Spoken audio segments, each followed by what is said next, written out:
Hoy no hablaremos solo de un pedagogo, hablaremos de un hombre que entendió que educar no es transferir conocimiento, sino despertar conciencia. Un pensador que convirtió el aula en un espacio de libertad y el aprendizaje en un acto profundamente humano. Hoy abrimos un espacio para recorrer la vida, la lucha y el legado de Paulo Freire, una de las voces más influyentes en la transformación educativa del siglo XX. Esto es Perspectivas de Paulo Freire. Este episodio está patrocinado por Velatis Experience, tu santuario de cuidado.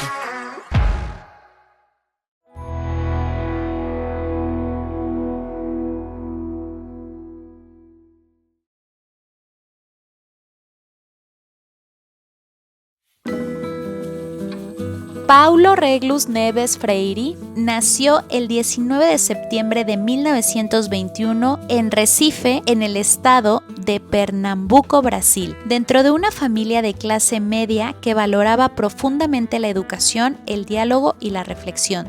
Fue hijo de Joaquim Temístocles Freire, oficial de la policía militar y hombre de pensamiento liberal, y Edustlugles Neves Freire, una mujer sensible, espiritual y con una fuerte vocación formativa, quien desempeñó un papel decisivo en el desarrollo emocional e intelectual de Paulo. Creció junto a sus hermanos, entre ellos Estela, Temístocles y Armando Freire, en un ambiente donde las conversaciones familiares, la lectura y la curiosidad eran parte de la vida cotidiana. Sin embargo, la estabilidad económica de la familia se vio profundamente afectada tras la crisis de 1929, cuando Brasil enfrentó fuertes consecuencias derivadas de la Gran Depresión Mundial. La muerte temprana de su padre, cuando Paulo aún era adolescente, agravó la situación. La familia se trasladó a la ciudad de Jaboatão dos Guararapes, donde experimentaron periodos de hambre y limitaciones materiales. Estas vivencias marcaron profundamente la conciencia social de Freire. Él mismo recordaría más tarde que no aprendió el significado del hambre en los libros, sino en su propio cuerpo. Comprendió desde muy joven que la pobreza no solo debilita físicamente, sino que también restringe las posibilidades de participación, pensamiento crítico y desarrollo humano. Esa experiencia íntima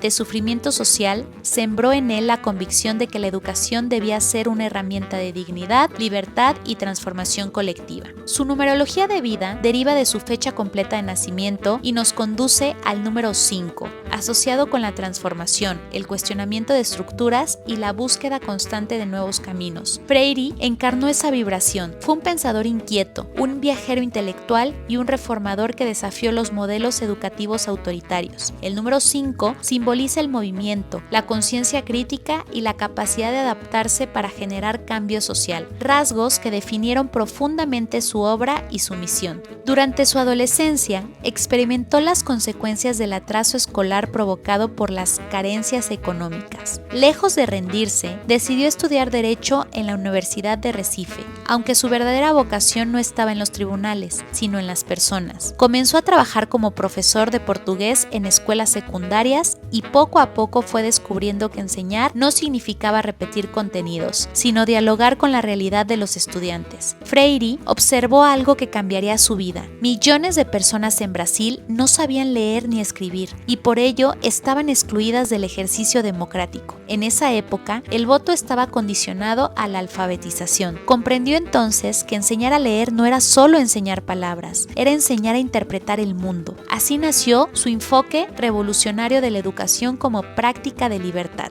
En 1963, a los 41 años, lideró un proyecto piloto en la ciudad de Angicos, donde alfabetizó a 300 trabajadores rurales en apenas 45 días. El impacto fue enorme. Demostró que la educación podía ser rápida, significativa y transformadora cuando partía de la realidad de las personas. Sin embargo, el contexto político de Brasil cambió abruptamente tras el golpe militar de 1964. Freire fue considerado subversivo por su enfoque crítico y participativo.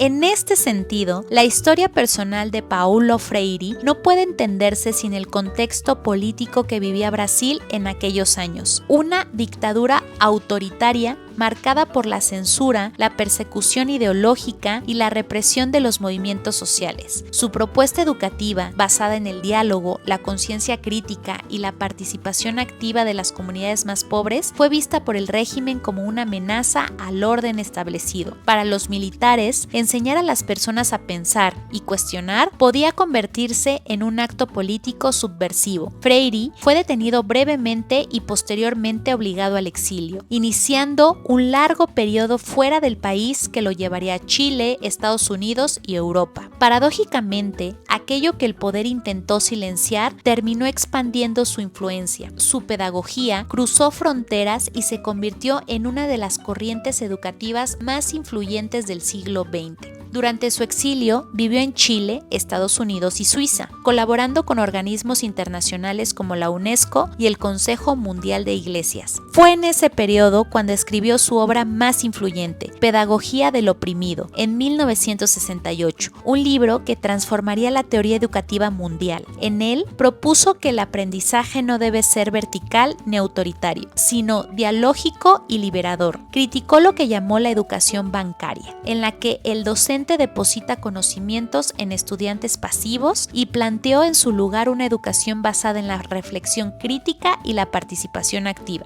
Regresó a Brasil en 1980, después de 16 años de exilio, en un contexto de apertura política. Fue nombrado secretario de Educación de Sao Paulo en 1989, desde donde impulsó reformas centradas en la inclusión, la formación docente y la participación comunitaria. Para Freire, la educación nunca fue neutral, siempre fue una postura ética frente al mundo. En su vida personal, Paulo Freire fue un hombre profundamente comprometido con el amor, el diálogo y la familia como espacios de aprendizaje. A los 23 años, en 1944, se casó con Elsa Maia Costa de Oliveira, una maestra de escuela primaria cuya sensibilidad pedagógica influyó de manera decisiva en su pensamiento educativo. Juntos, formaron no solo una pareja afectiva, sino también una alianza intelectual y ética que marcaría el rumbo de su obra. Tuvieron 5 hijos: Madeleine, María Cristina, Lutgardes, Joaquín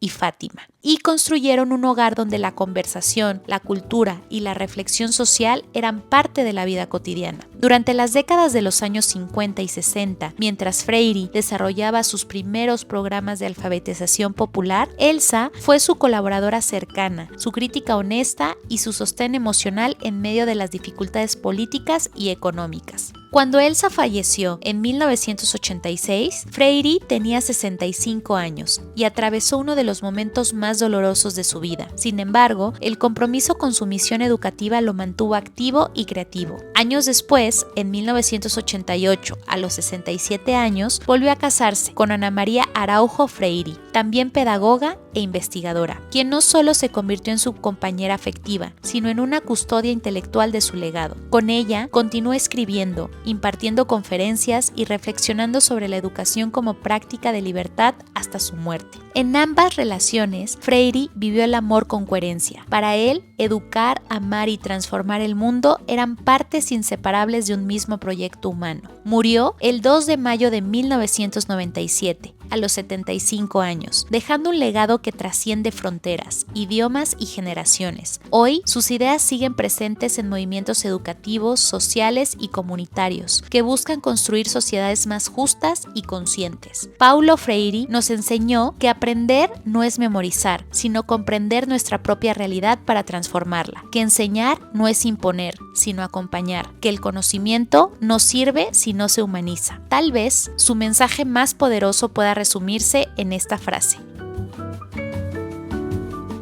la educación no cambia el mundo, cambia a las personas que van a cambiar el mundo.